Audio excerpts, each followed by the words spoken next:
वृंदावनेश्वरी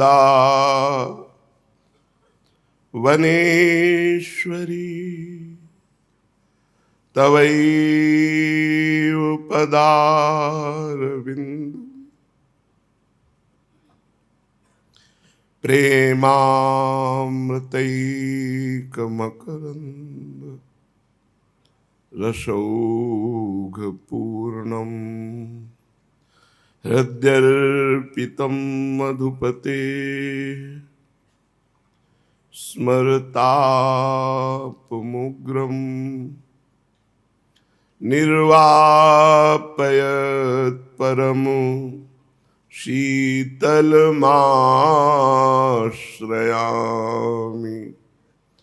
परमो शीतलमाश्रयामि।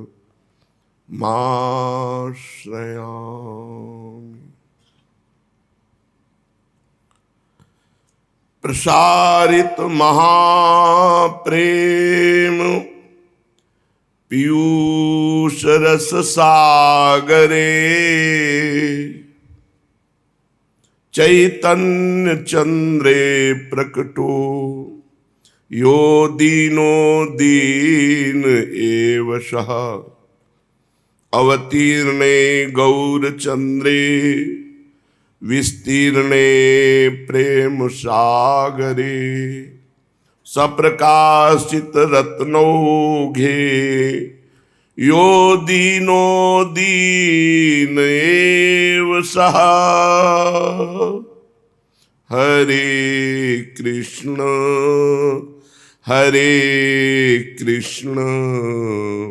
कृष्ण कृष्ण हरे हरे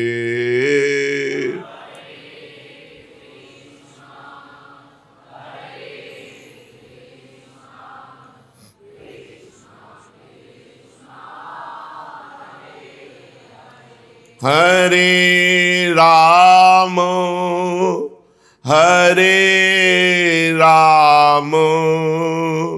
राम राम हरे हरे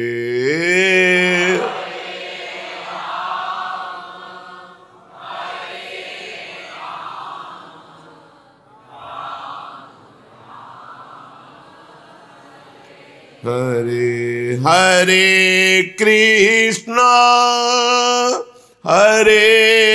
कृष्ण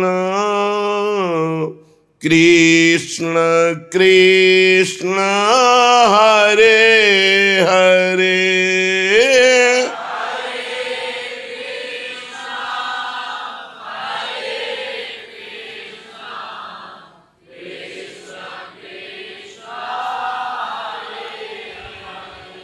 कृष्णा कह देने में और कृष्ण कहने में फर्क है।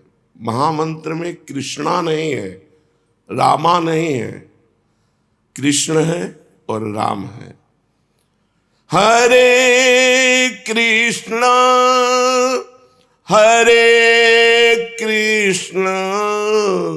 कृष्ण कृष्ण हरे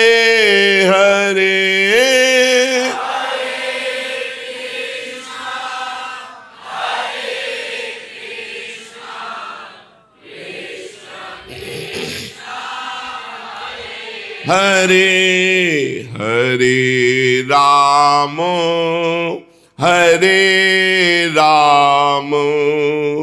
राम राम हरे हरे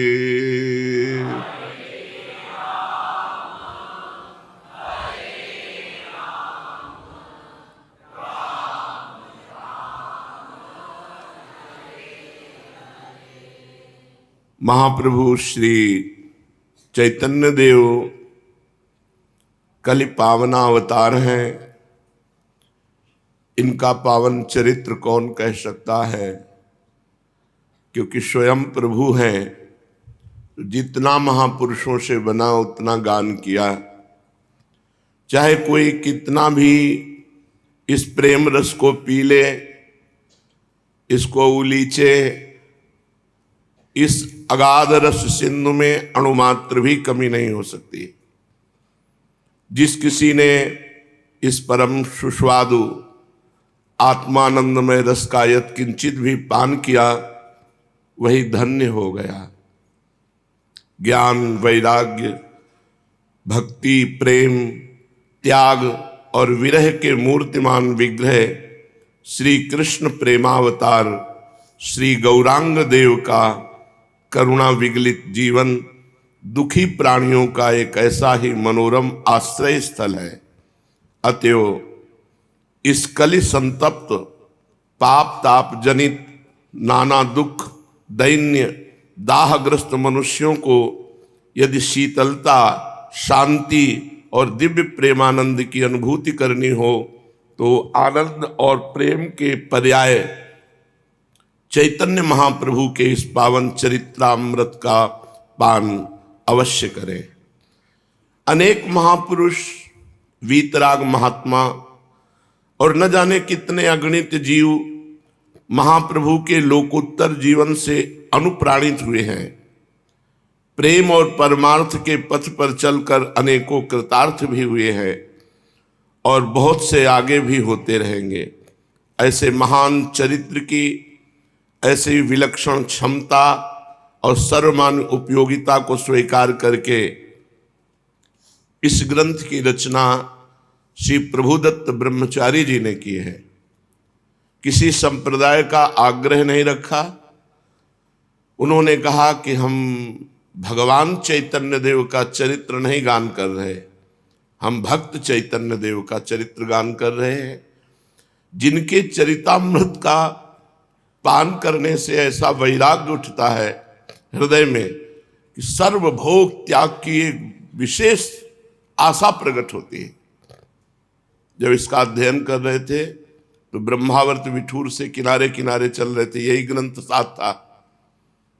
बस फिर ऐसा वैराग्य बढ़ा कि कमंडल, झोला, वस्त्र सब उतार के फेंक दिए। दिगंबर, पशुवत बिल्कुल व्यवहार शरीर के साथ, भूख, प्यास, गर्मी, सर्दी सब सहना और निरंतर भगवत चिंतन परायण रहना। बहुत समय तक चैतन्य चरितावली ने घोर वैराग्य में जीवन दिया, क्योंकि महाप्रभु चैतन्य देव का घोर वैराग्य और अनुराग में जीवन। बड़े सौभाग्य होते हैं जब महापुरुषों के पावन चरित्र सुनने का सौभाग्य मिलता है। वंशी विभूषित करान नवनीर दाभात पीतांबरा दरुण बिंब फला धरोष्ठात् पूर्णेन्दु सुंदर मुखादर विंद नेत्रात् कृष्णात् परम किमपि तत्त्वमहं न जाने।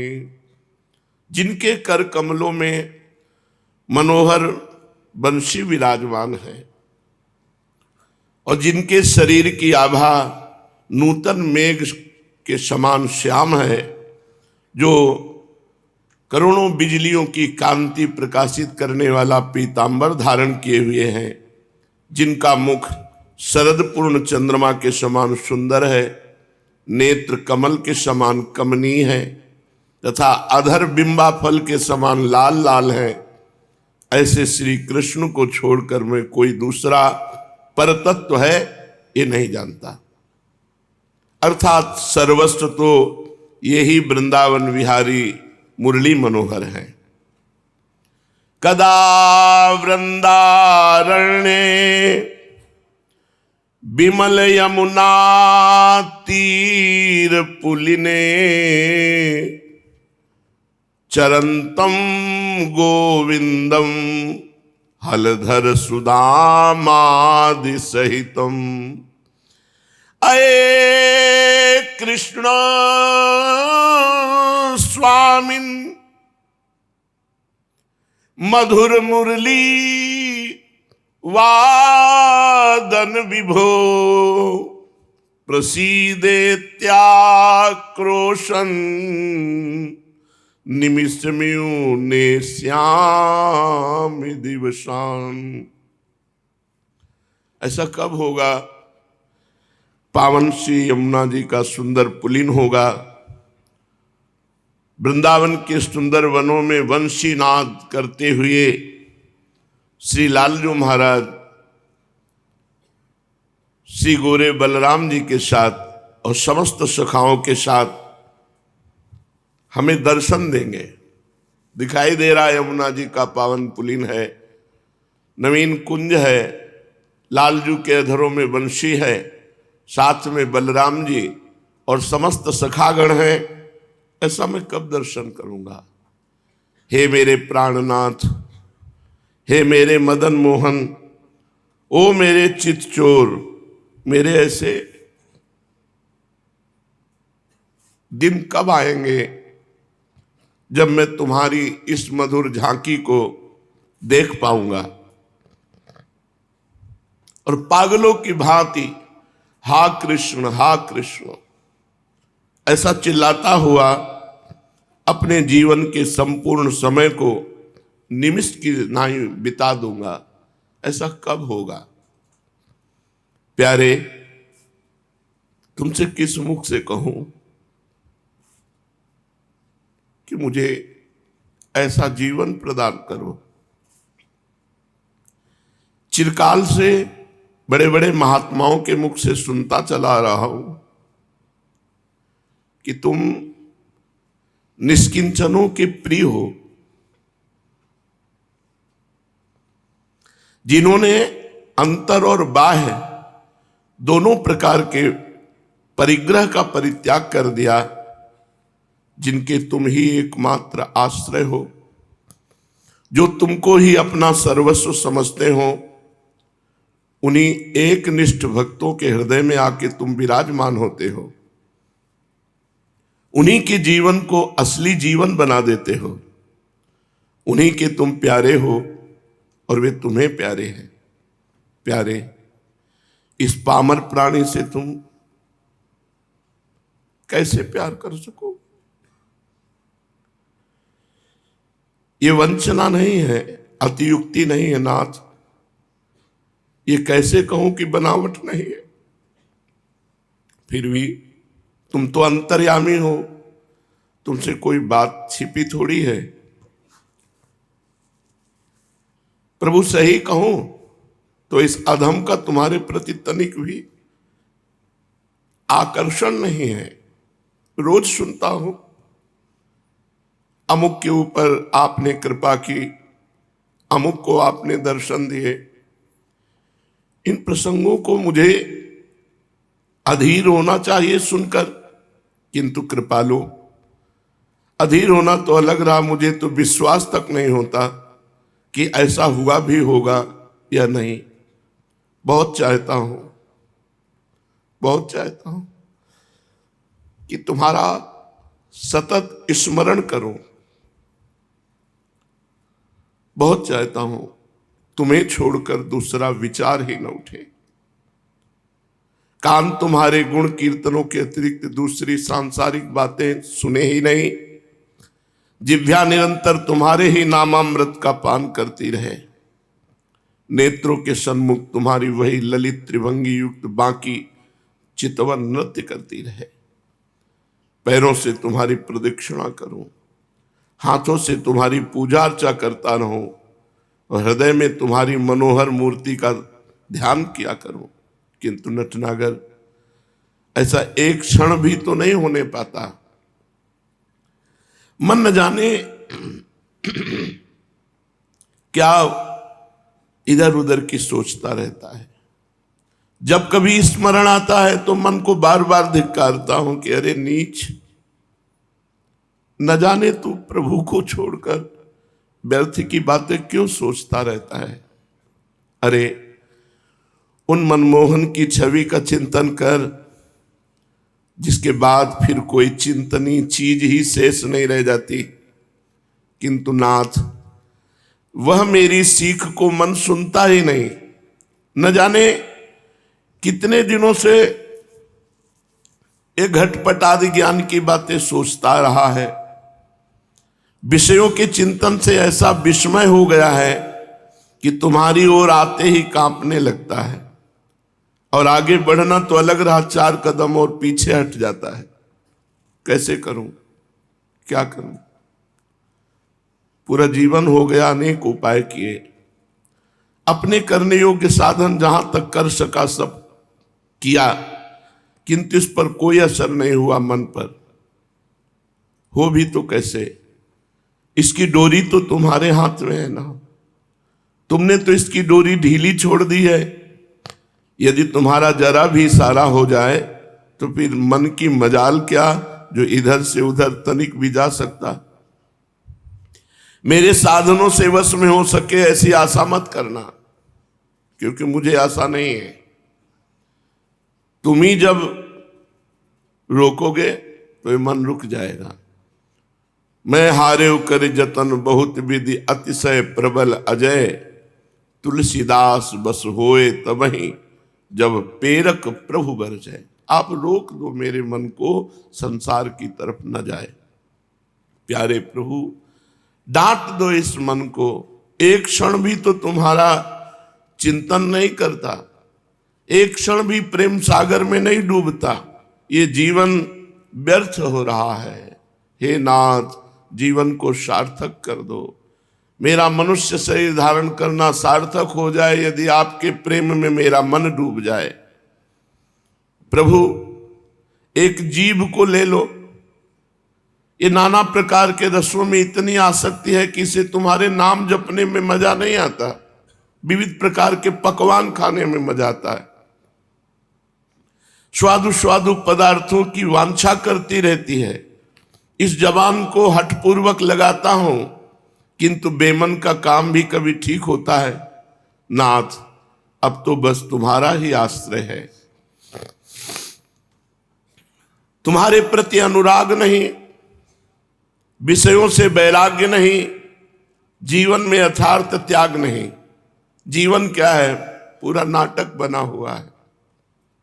चाहता हूं अनन्य होकर तुम्हारा ही चिंतन करूं, नहीं कर सकता। इच्छा होती है जीवन में यथार्थ त्याग हो, नहीं होता। सोचता हूं संसार से उपराम हो जाऊं, हो नहीं सकता। परिग्रह से जितना ही दूर होने की इच्छा करता हूं, उतना ही अधिक संग्रही बनता जाता हूं। तुम्हारे चरणों से पृथक होने से ऐसा होना अवश्यंभावी है। प्रभु, शरीर को सुखाया भी, तितिक्षा का ढोंग किया, ध्यान जप योग आसन सभी तरफ मन को लगाया, किंतु तुम्हारी यथार्थता का पता नहीं चला। तुम्हारे प्रेम में पागल न बन सका। घूम फिर कर वही संसार, भांति भांति का रूप रखकर संसार ही सामने आया, तुम छिपे ही रहे। अब अपने ऊपर भी विश्वास नहीं रहा। ये शरीर रोगों का अड्डा बन गया है। नेत्रों की ज्योति क्षीण हो रही है, दंत खोखले हो रहे हैं, पाचन शक्ति कम हो गई, वायु के प्रकोप से शरीर के सभी अवयव वेदना में बन गए। फिर भी वही विषय चिंतन, यथार्थ जीवन का लाभ नहीं कर सका। अब सब तरफ से हार कर बैठ गया हूं। अब तो एक यही बात सोच ली है, जो तुम कराओगे करूंगा, जहां रखोगे रहूंगा, जैसा नाच नचाओगे वैसा नाचूंगा। तो भी प्यारे, इस जीवन में एक ही चाह है, और वो चाह यह है, अंत तक बनी रहेगी, कि एक बार सब कुछ भूलकर तुम्हारे प्रेम में पागल हो जाऊं। इस जीवन की एक चाह है, और वो चाह पूरे जीवन बनी रहेगी, कि एक बार सब कुछ भूलकर केवल तुम्हारे प्रेम में पागल बन जाऊं, तुम्हारे चरणों में पागलों की भांति लोटपोट हो जाऊं। यही एक चाह है।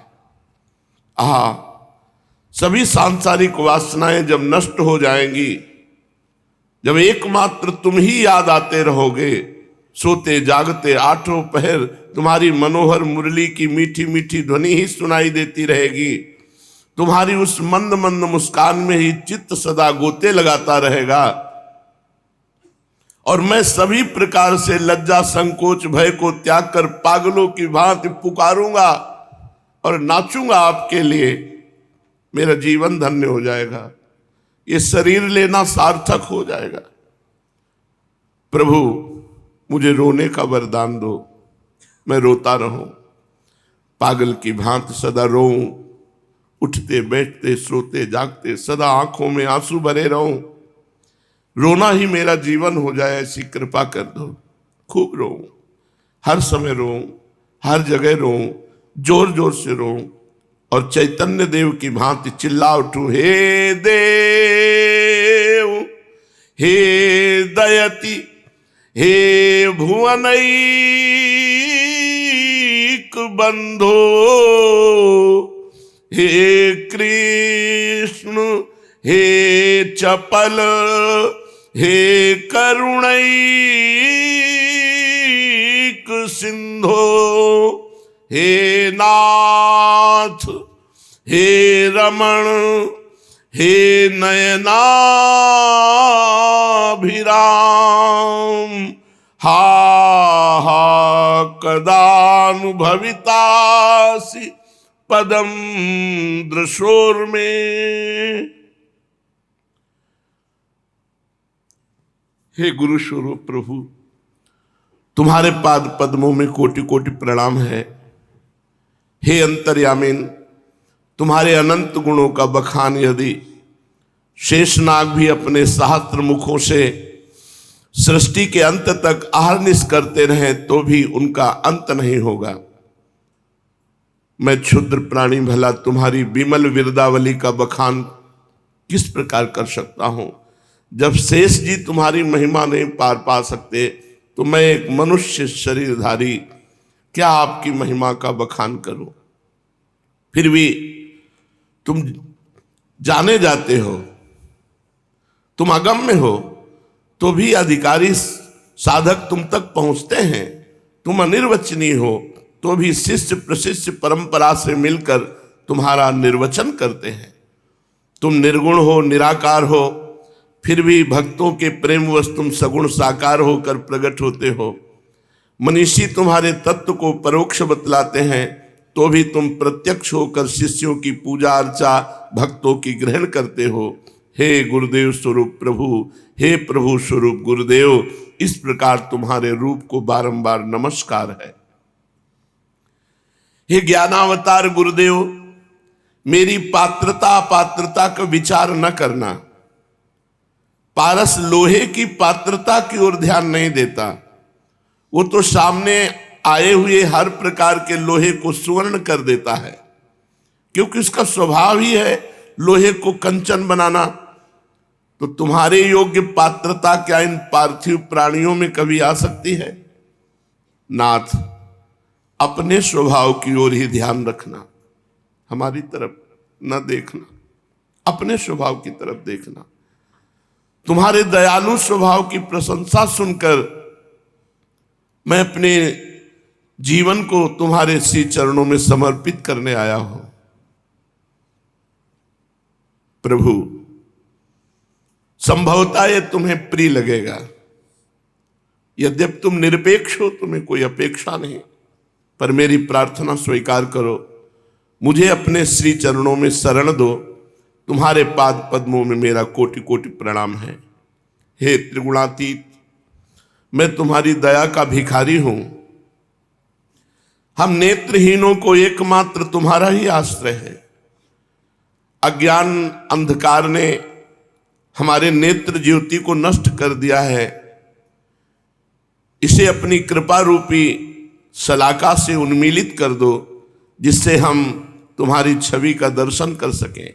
हे मेरे उपास्य देव, तुम्हें छोड़कर संसार में मेरा और कौन ऐसा हितैषी है। तुम ही एकमात्र मेरे आधार हो।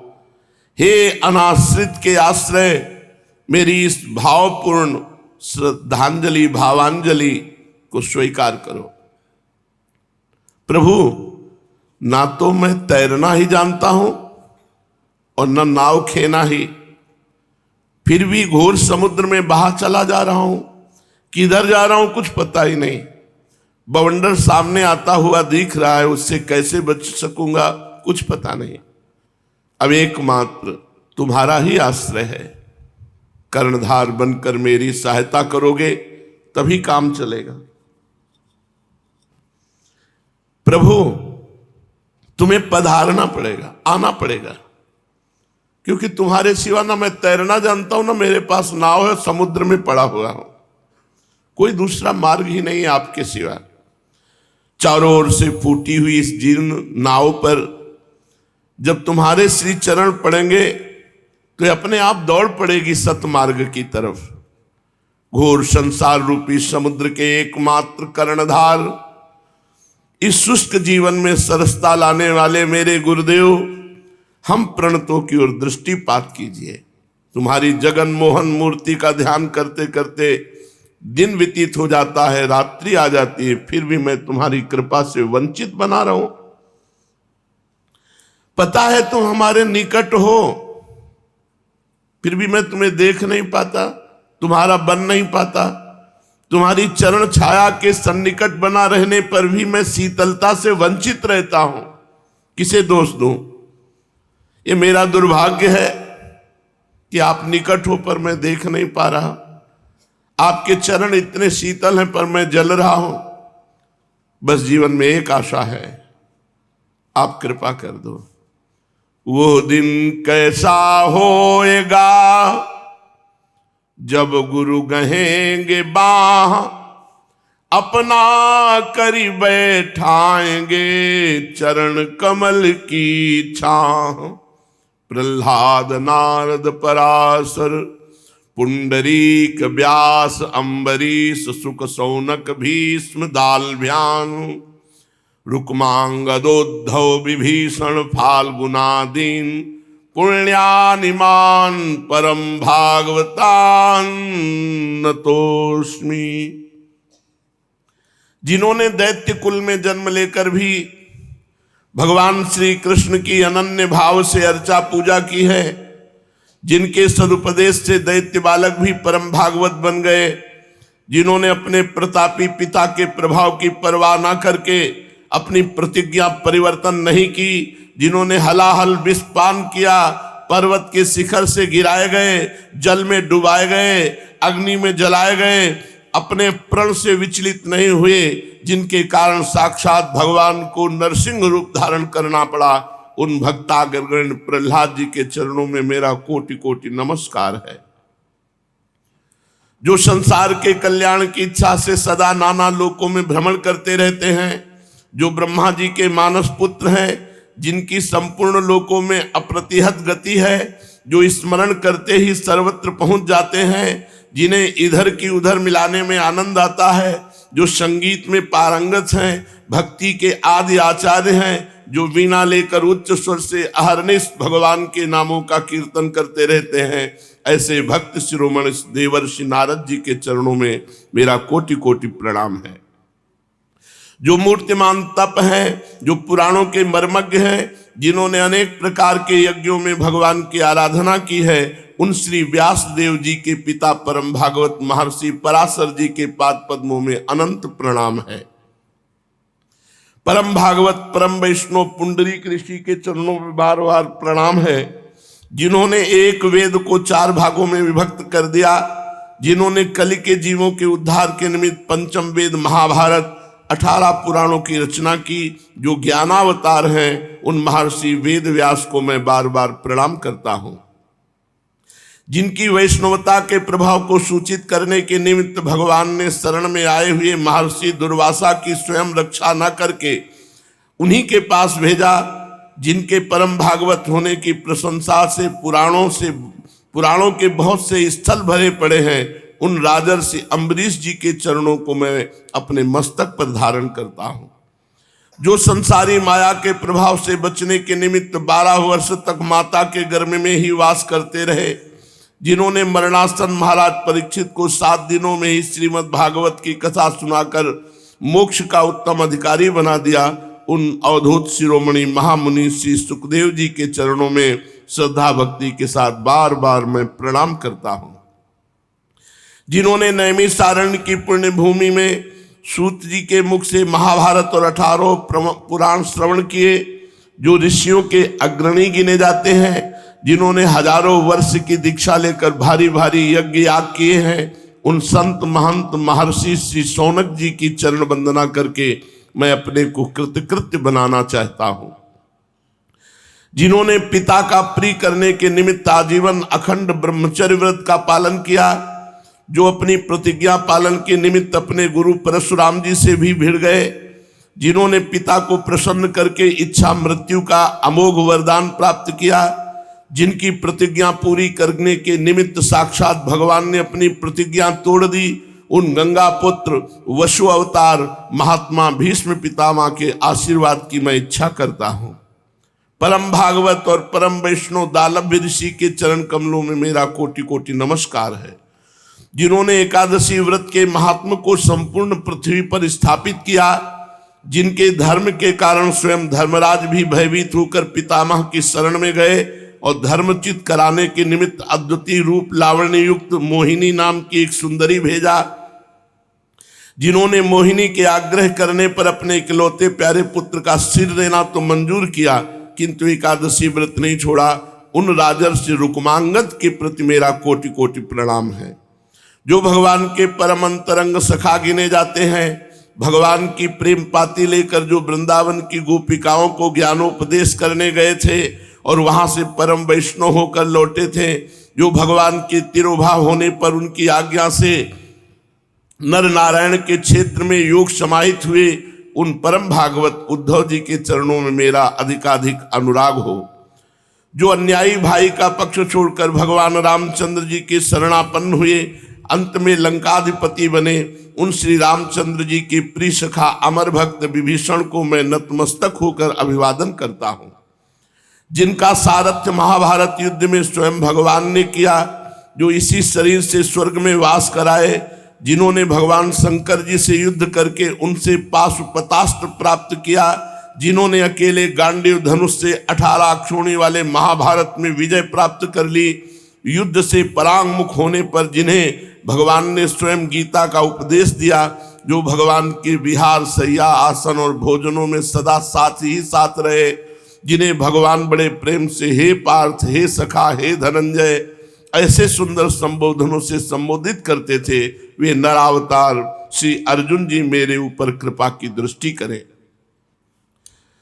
बौद्धों के नास्तिकवाद को मिटाकर जिन्होंने निर्विशेष ब्रह्म का व्याख्यान किया, जिन्होंने जगत के प्रपंचों को मिथ्या बताकर एकमात्र ब्रह्म को ही साध्य बताया, अभेदवाद को सिद्ध करते हुए भी जिन्होंने समुद्र की तरंगों की भांति अपने को प्रभु का दास बताया, उन आचार्य पर भगवान शंकराचार्य के चरणों में मेरा सत सत प्रणाम है, जिन्होंने भक्ति मार्ग को सर्वसाधारण के लिए सुलभ बना दिया, जो जीवों के कल्याण के निमित्त स्वयं नरक की यातनाएं सहने के लिए तत्पर हो गए, जिन्होंने गुरु के मना करने पर भी सर्वसाधारण के लिए गोपनीय मंत्र का उपदेश किया, उन विशिष्टाद्वैत के प्रचारक विष्णु भक्त भगवान श्री रामानुजाचार्य के चरणों में मेरा प्रणाम है, जिन्होंने लुप्त हुए विष्णु संप्रदाय का उद्धार करके पुष्टि मार्ग की स्थापना की, जो गृहस्थ में रहते हुए भी महान विरक्त और आसक्ति रहित बने रहे, जिन्होंने वात्सल्य उपासना की मधुरता को दिखाकर अपने को स्वयं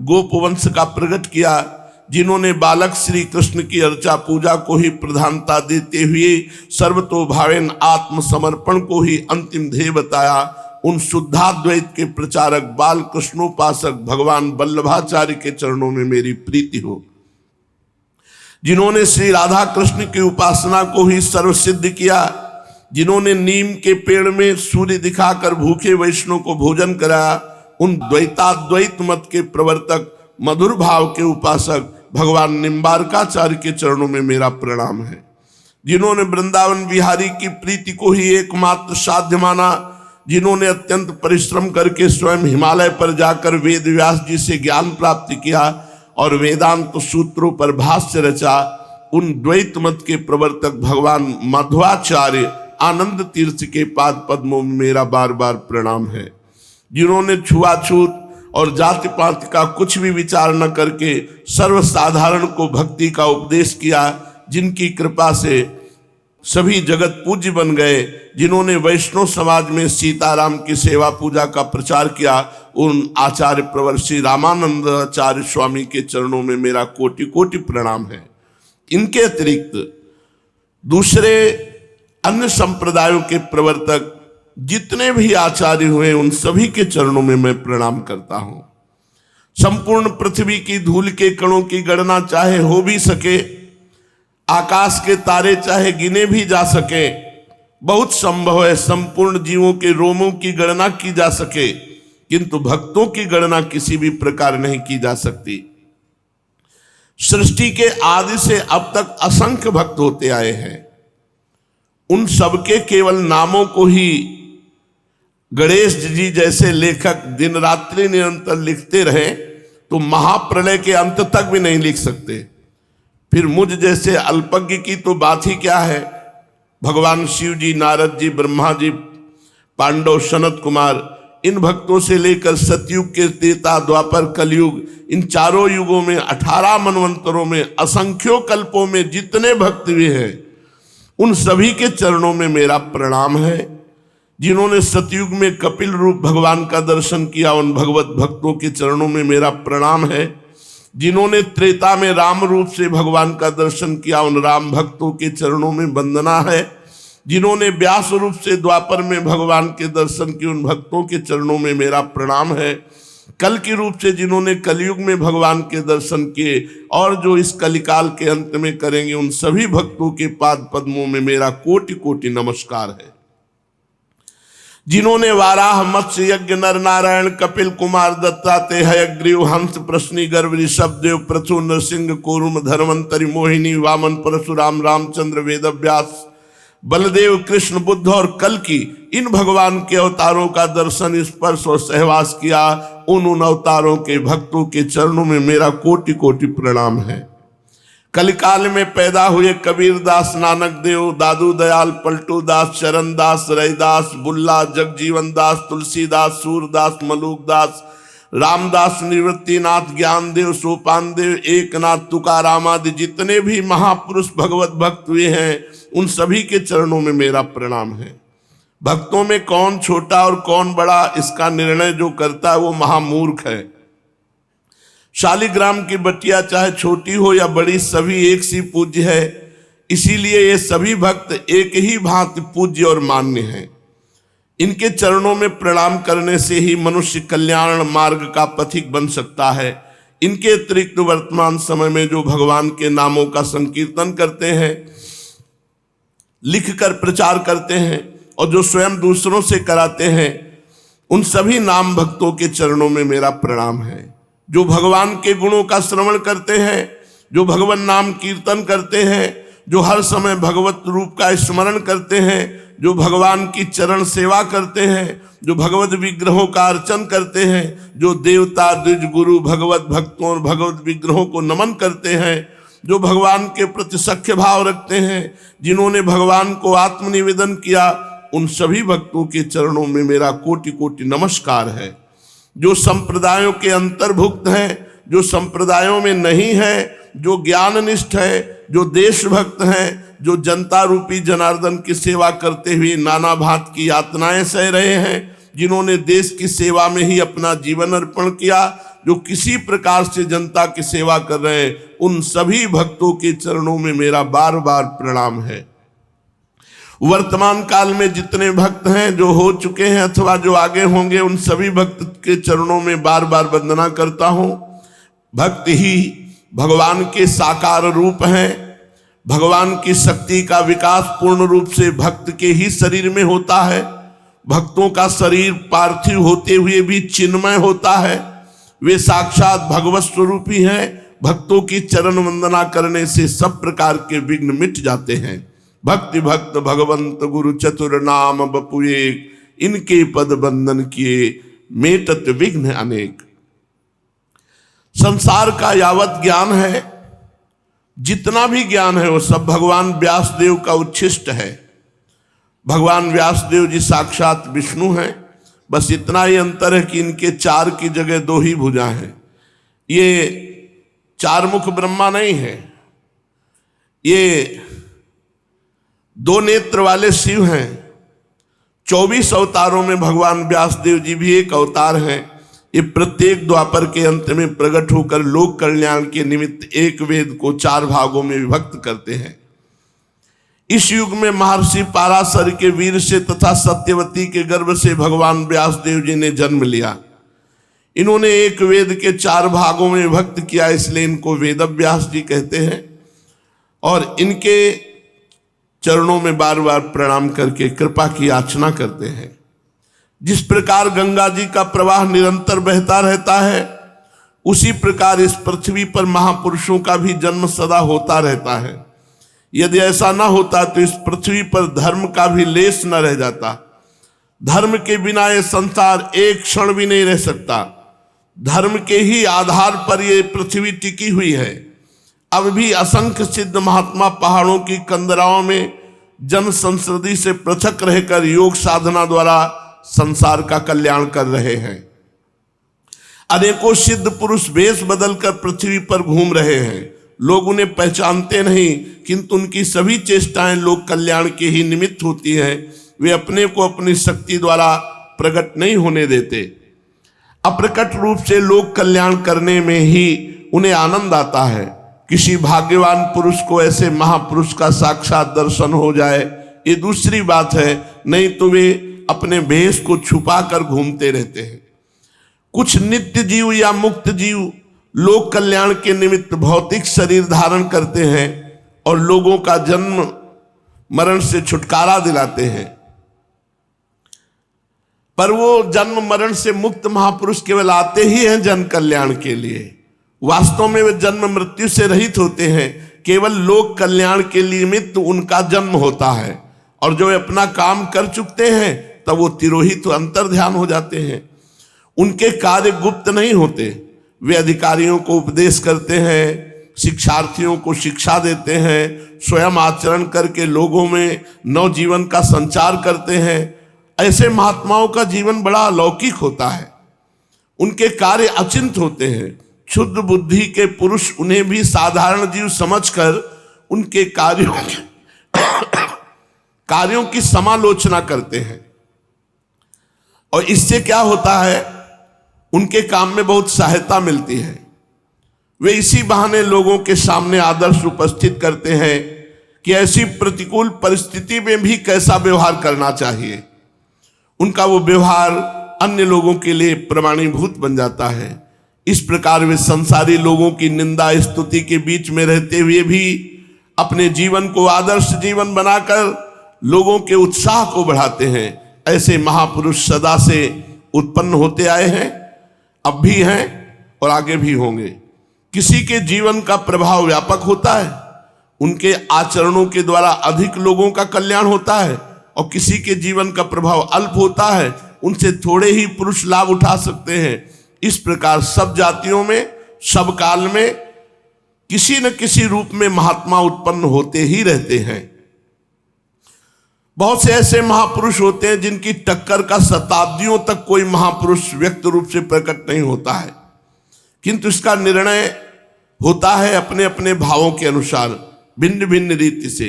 इस बात को आज तक ना तो किसी ने पूर्ण रूप से निर्णय किया है और ना आगे भी कोई कर सकेगा कि अमुक महापुरुष किस कोटि के हैं और इनके बाद इनकी कोटि का कोई महापुरुष उत्पन्न हुआ या नहीं। इसलिए शालिग्राम की बटिया के समान हमारे लिए तो सभी महात्मा पूजनीय तथा वंदनीय हैं। संसार में असंख्य संप्रदाय विद्यमान हैं और उन सबका संबंध किसी न किसी महापुरुष से है, और उन सभी संप्रदायों के अनुयायी उन्हें ईश्वर या ईश्वर तुल्य मानते और कहते हैं। हमें उनकी मान्यता के संबंध में कुछ भी नहीं कहना है। एक महापुरुष को ही सर्वस्व मानने वाले पुरुषों को प्रायः देखा गया है कि वे अपने से भिन्न संप्रदाय वाले महापुरुष की उपेक्षा करते हैं, और बहुत से तो निंदा भी करते हैं। ऐसा बिल्कुल नहीं करना चाहिए। हमारे लिए तो सभी महापुरुष जिनका वास्तव में किसी भी संप्रदाय से संबंध है या नहीं है, हम सबको प्रणाम करते हैं, सबको मानते हैं। जो अपने आचार्य की प्रशंसा करके दूसरे आचार्य की निंदा करता हो तो मूर्ख है, अपने ही आचार्य की निंदा कर रहा है। इसलिए हम समस्त साधकों से प्रार्थना करते हैं कि जिनका संबंध परमार्थ से है, ऐसे सभी महात्माओं के चरित्रों का श्रद्धा के साथ श्रवण करना चाहिए। महात्माओं का चरित्र जीवन को महान बनाता है, हमें कर्तव्य और सहिष्णुता सिखाता है, हमें अपनी असली लक्ष्य तक पहुंचाता है। इसलिए यथार्थ उन्नति का एकमात्र साधन महात्माओं के चरित्रों का श्रवण करना, संत पुरुषों का सत्संग, यही महान बनाता है। हम इस युग के महापुरुषों में महाप्रभु श्री चैतन्य देव का स्थान सर्वोच्च जो माना गया है उसे स्वीकार करते हैं। वे भक्ति के मूर्तिमान अवतार, प्रेम की सजीव मूर्ति। उनके जीवन में परम वैराग्य, महान त्याग, अलौकिक प्रेम, अभूतपूर्व उत्कंठा और भगवान के लिए विलक्षण छटपटाहट थी। उनका अवतार संसार के कल्याण के निमित्त ही हुआ। महापुरुष के जीवन में असंख्य जीवों का कल्याण हुआ चैतन्य महाप्रभु के जीवन में, और उनके चरित्र से, उपदेश से असंख्यों का होता रहेगा। ऐसे महापुरुष का जीवन कल्याण की इच्छा रखने वाले जीवों के लिए निर्भ्रांत पथ प्रदर्शक बन सकता है। चैतन्य चरित्र अगाध है, दुर्गेय है, साधारण जीवों की समझ में ना तो आ सकता है और ना समझाया जा सकता है। दुष्कृति पुरुष उसे तो श्रवण ही नहीं कर सकते, पापी पुरुष तो श्रवण ही नहीं कर सकते, उनके कान में ही नहीं जाएगा चरित्र। बड़े सौभाग्यवान होंगे ऐसों को चरित्र सुनने का संयोग मिलेगा। और फिर यहां वृंदावन धाम में यमुना जी के पुलिन में बैठ करके भागवत श्रवण की, गीता और श्री चैतन्य चरितावली और ऐसे जो परम पावन भगवत भक्तों के चरित्र, अब क्या कल्याण की कोई कमी है? कल्याण की हमारा कल्याण हो गया। हम कल्याण के लिए नहीं तड़पते, हम प्रेम के लिए तड़पते हैं कि हम आपके लिए रोएं, आपके लिए विकल हो। कल्याण तो हो गया, एक बार संपूर्ण भागवत सुन ली, दुर्गति नहीं होगी, हो गया कल्याण। कल्याण के लिए तो निश्चिंत रहो। हमें प्रेम चाहिए, कल्याण नहीं। हमें श्री जी की दास्ता चाहिए, कल्याण नहीं। सौभाग्य से ऐसे भाग्यवान जो होते हैं उनको ये चरित्र सुनने को मिलता है। सुनकर उनसे भी भाग्यवान वो हैं जो यथावत समझते हैं और वैसे चलते हैं। जिनके ऊपर भगवान की विशुद्ध कृपा है वही सुन समझ सकते हैं। भ्रातः कष्टमहो महान सनपति सामंत चक्रम च तत् पार्श्वे तस्य च सापि राज परिषद ताश्चंद्र बिंबानना उद्रीक्तः सचराजपुत्र निवहस्ते वन्दिनस्ताः कथा सर्वं यस्य वशादगात् स्मृति पदम कालाय तस्मै नमः। ये सब नाशवान है। कभी सुंदर राज्य महल नगरी हुआ करती थी, कभी महान राजा उस पर राज्य करता रहता था, बड़ा दूर तक उसके बल विक्रम का यश फैला हुआ था। कभी बड़ी बड़ी सुंदरी उसकी रानियां होती थी। आज सब खंडहर पड़े, केवल इतिहास में लिखा हुआ है, काल सबको चाट गया। इसका भाव यह है कि तुम अपनी यश कीर्ति के चक्कर में मत पड़ो, कब चले जाओगे पता नहीं, इसलिए खूब नाम रूपी धन जमा कर लो, भगवान के लीला चरित्र सुनो, अपने मन को भगवान में लगा दो, यही सार्थक है। महाप्रभु श्री श्री चैतन्य देव का प्रादुर्भाव विक्रम की 16वीं शताब्दी के मध्य भाग में हुआ। वे लगभग आधी शताब्दी तक इस धराधाम पर विराजमान रहकर भावुक भक्तों को निरामय श्री कृष्ण प्रेम पीयूष का पान कराते रहे। उस समय के और आज के भारत की तुलना कीजिए, आकाश पाताल का अंतर हो गया है।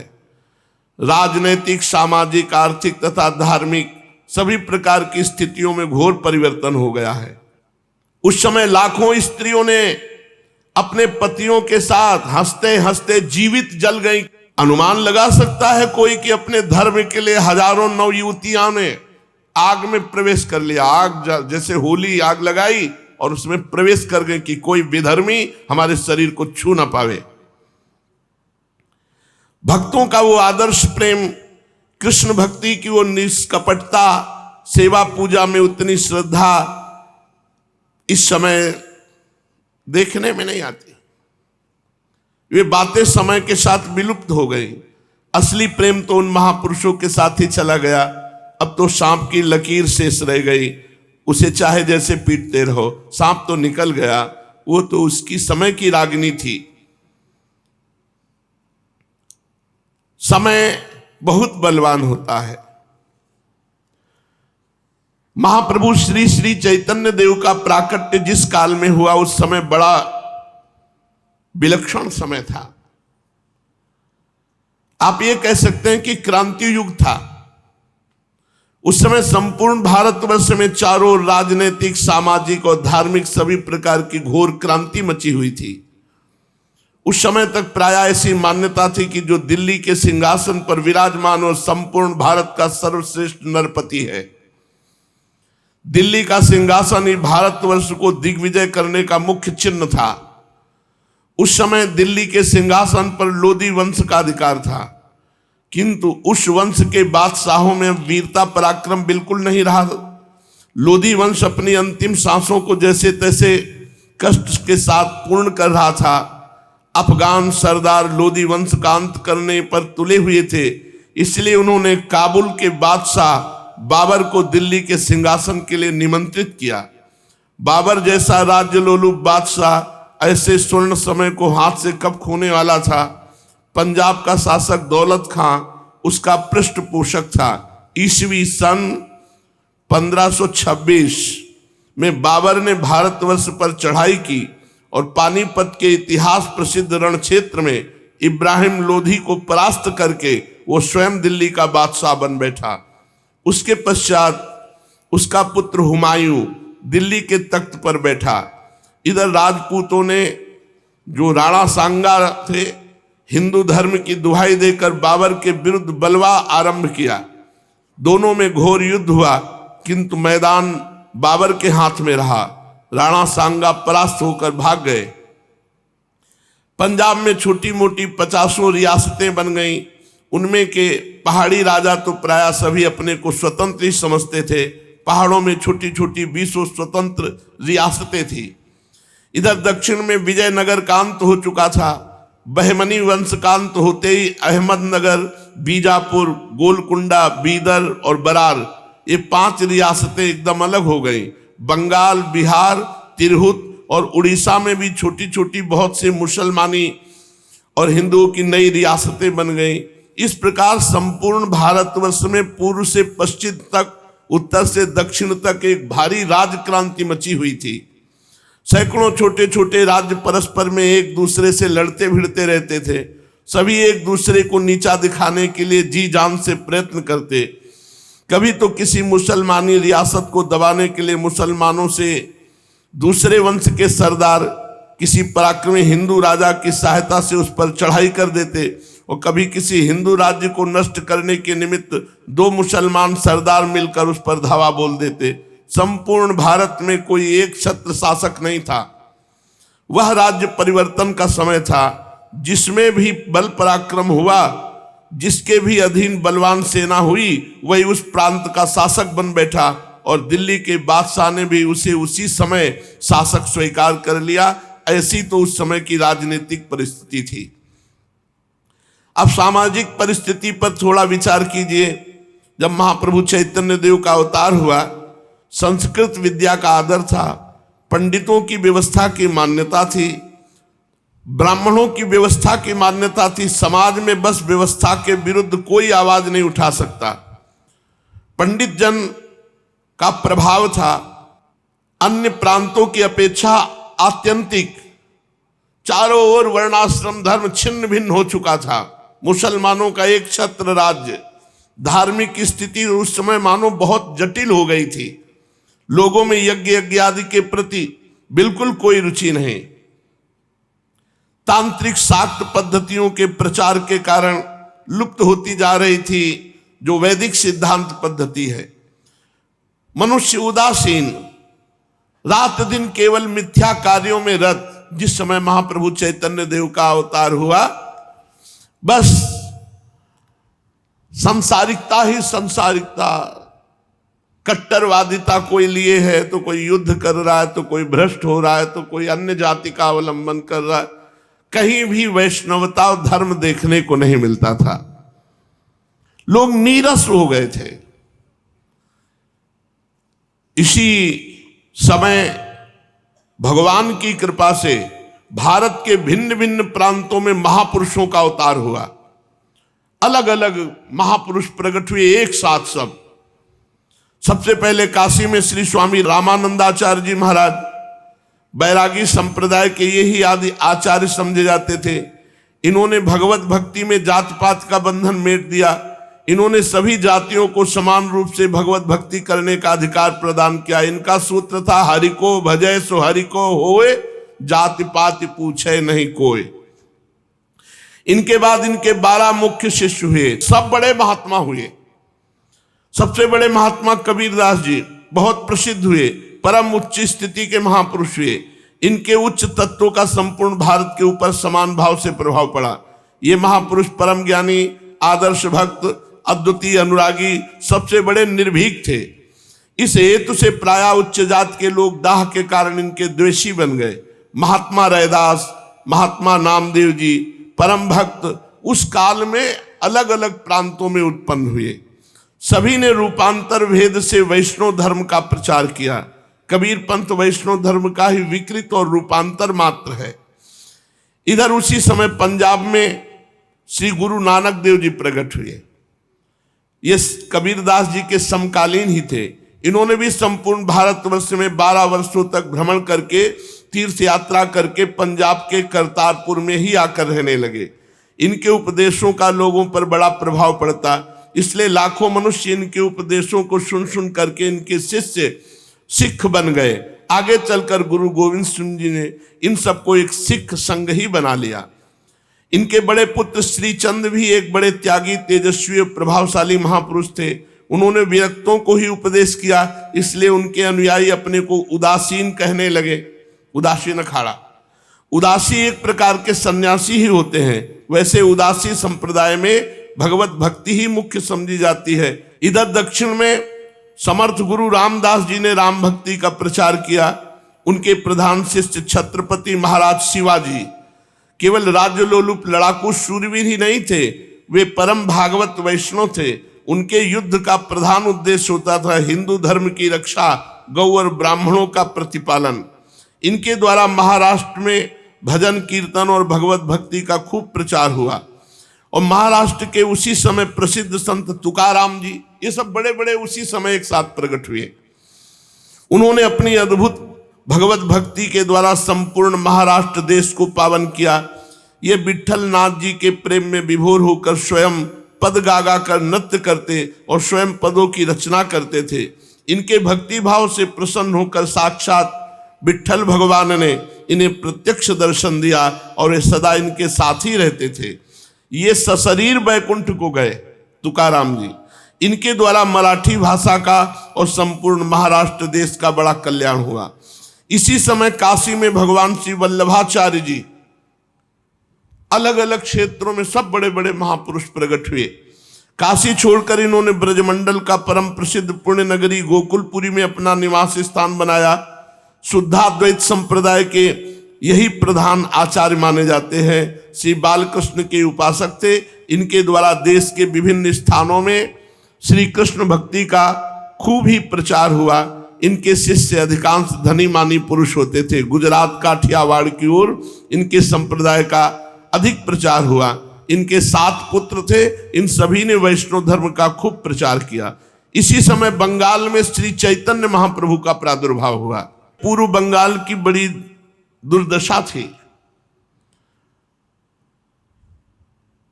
यत्र यत्र च मदभक्ता प्रशांता समदर्शिनः साधवा समुदाचारास्ते पूयन्त्यपि कीकटाः। श्रीमद् भागवत में कीकट देश की परिभाषा की गई है कि जहां काला हिरण स्वेच्छा से विहार न करता हो, जहां ब्राह्मणों की भक्ति न हो, जहां शुचि पवित्र सज्जन और विद्वान पुरुष निवास न करते हो, वो अपवित्र स्थान वहां जाना नहीं चाहिए। और नाम भी बताए हैं, अंग बंग कलिंगेशु सौराष्ट्र मगधेशु च तीर्थ यात्राम बिना गत्वा पुनः संस्कार मरहति। अंग देश, बंग देश, कलिंग देश, सौराष्ट्र और मगध देश अगर बिना तीर्थ यात्रा के इनके चला जाए तो आकर पुनः संस्कार कराना पड़ेगा, इतना अपवित्र हो जाता है। पूर्व काल में ऐसी मान्यता थी कि बंग देश में प्रवेश करते ही ब्राह्मण अपवित्र हो जाता है। महाभारत में स्थान स्थान पर इसका उल्लेख आया है। यहां तक कि तीर्थ यात्रा के समय पांडवों के साथ जो ब्राह्मण थे वे बंग देश की सरहद आते ही उनके साथ से लौट लिए। तीर्थ यात्रा के निमित्त भी उन्होंने बंग देश में जाना उचित नहीं समझा। इसमें असली रहस्य क्या है वो तो सर्वज्ञ ऋषि समझ सकते हैं। उस समय बड़ा नियम पालन करते थे। अब सोचो जहां ऐसा शास्त्र में लिखा है उसी देश को पावन करने के लिए महाप्रभु बंगाल में ही तो प्रकट हुए। कोटि कोटि तीर्थों से भी अधिक पावन बना दिया बंगाल को। जिस भूमि को महाप्रभु गौरांग देव, जिस भूमि में परमहंस रामकृष्ण देव, विजय कृष्ण गोस्वामी, जगत बंधु ऐसे भगवत भक्तों ने अपनी पदधूलि से पावन बनाया हो, जिसमें राजा राम मोहन राय, महर्षि देवेंद्र नाथ ठाकुर, ब्रह्मानंद, केशव चंद जैसे भगवत भक्त समाज सुधारक उत्पन्न हुए हों, जिस भूमि ने देशबंधु चित्तरंजन दास जैसे देशभक्त को जन्म दिया हो, आज भी जिसमें अरविंद जैसे योगी, रविंद्र जैसे विश्व कवि, जगदीश चंद्र बसु जैसे जगत विख्यात विज्ञानवेत्ता और सुभाष चंद्र बोस जैसे अनन्य देशभक्त संपूर्ण भारत का मुख उज्जवल कर रहे हों, अब उस देश को हम कीकट देश कैसे कह सकते हैं? जब होगा तब रहा होगा। आज तो वही देश परम पावन बना हुआ है। श्री चैतन्य देव की लीला भूमि के लिए भावुक भक्तों के हृदय में ब्रज भूमि से कम आदर नहीं है। नवद्वीप तो भक्तों के लिए पूर्व वृंदावन ही बना हुआ है, जहां श्री कृष्ण चैतन्य देव जैसे परम भावुक और साक्षात प्रेम की सजीव मूर्ति प्रेमावतार महापुरुष का प्राकट्य हुआ हो, उसका महत्व वृंदावन के सदस्य होना ही चाहिए। आज केवल भूमिका का वर्णन हुआ है। महाप्रभु के प्रादुर्भाव होने की समय क्या क्या व्यवस्था थी, देश प्रांत में कौन कौन से महापुरुष प्रकट हुए, अब आगे महाप्रभु के प्रादुर्भाव की चर्चा होगी। सो शेष आगे। श्री राधा वल्लभ लाल की जय।